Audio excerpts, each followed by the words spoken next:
Dear members of the Arizona State Senate, my name is Brianna Turner and I play for the Phoenix Mercury. As a Black woman and as an athlete, I have faced many challenges to equity in sport, but I assure you that including transgender women and girls in women's sports is not among those challenges. I am in strong opposition to Senate Bill 1165. Last year, upon witnessing the absolutely unequal treatment between the women and men's teams during the NCAA's March Madness tournament, I reached a breaking point. I could not believe what I was seeing. The men had access to a massive gym with fancy equipment, while the women had free weights and yoga mats.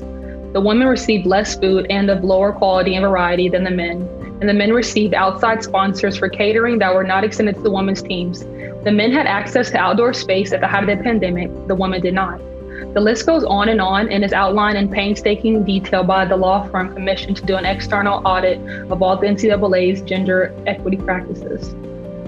At the same time this was happening, dozens of states across the country, including in Arizona, were trying to ban kids from playing sports with their friends, all under the banner of protecting women's sports. I was floored. Keeping transgender women and girls out of sports is not protecting me or helping any women athletes. It's not helping the incredibly talented women in the NCAA tournament achieve equal food, lodging, sponsorship, or media coverage to the men's teams.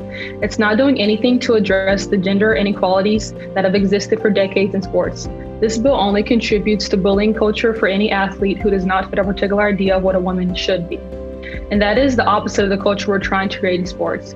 That is why I have joined hundreds of other elite women athletes to consistently express loud opposition to bills identical to SB 1165.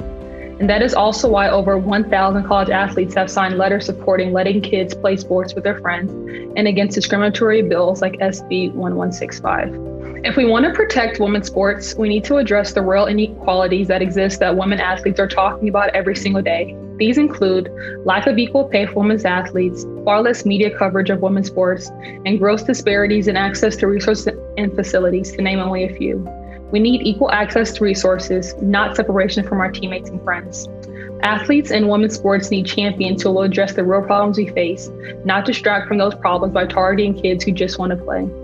SB 1165, like so many other identical bills across the country, is seeking to solve a problem that simply doesn't exist. Basketball has been a part of my life for over 20 years, and I can't imagine what I would be without it. I have so much empathy for transgender youth potentially being banned from sports they love just because they are living as their authentic self. That kind of cruelty it takes to target kids rocks me to my core. Trans youth, like all youth, need supported care. I urge you to protect women and girls in sport and oppose SB 1165.